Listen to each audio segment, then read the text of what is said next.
Iyi ni robo cyangwa se icyuma gifasha abantu guteka gikoze mu buryo gikoresha amaboko gusa.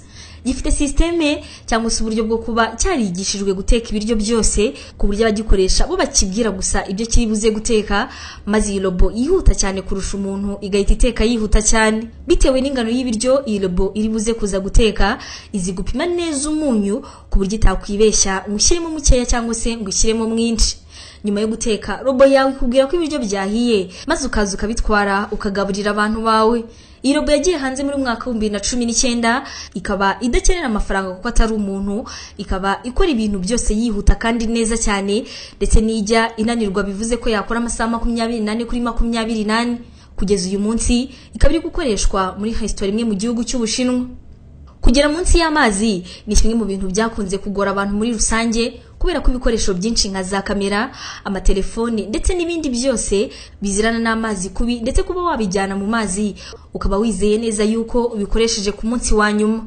Hari kamera bakoze isa nk'igaragara nk'inzoka zibasha kugendera mu mazi, zigaragara nk'ibisimba bitandukanye byawo. Iyi ngiyi yo ikaba imeze nk'umunyorogoto cyangwa se inzoka. Ikikora uragenda ukayishyira mu mazi, hanyuma ukayituma amashusho yose umuntu yakenera yo mu mazi. Ahangaha ni hahandi uzabona amashusho yo mu mazi munsi cyane, hanyuma ukibaza uburyo abantu baba barayagezeho.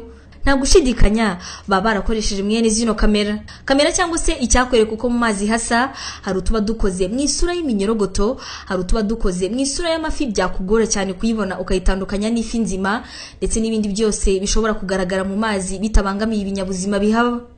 Akandi kuma dusanga ku mwanya wa gatatu mu byuma byagiye bikorwa muri uyu mwaka 2019, nakubona gasa n'agakinisho k'abana. Aka kuma gakoze mu buryo gashobora kumva ururimi umuntu wese akoresha avuga. Aka kuma kandi ukaba wanagasigana umwana yasigaye mu rugo wenyine mu gihe ufite izindi gahunda zihutirwa. Usibye ko gashobora kumukinisha ntagire irungu, kakaba kanafite uburyo bwiza cyane wagakoresha nka telekomande, hanyuma kakaza kihuta cyane kakaza kagusanga, ubundi ukaba wagasubiza inyuma kagasubira inyuma. Mwakina umupira, mbese n'agakinisho keza k'abana nako kagiye hanze muri mwaka 2019. Kenshi muri video uzasanga abantu bifuza kubyinisha abantu babyina ibintu bisa, kandi bose bakabikora mu buryo bwiza bwifuzwa.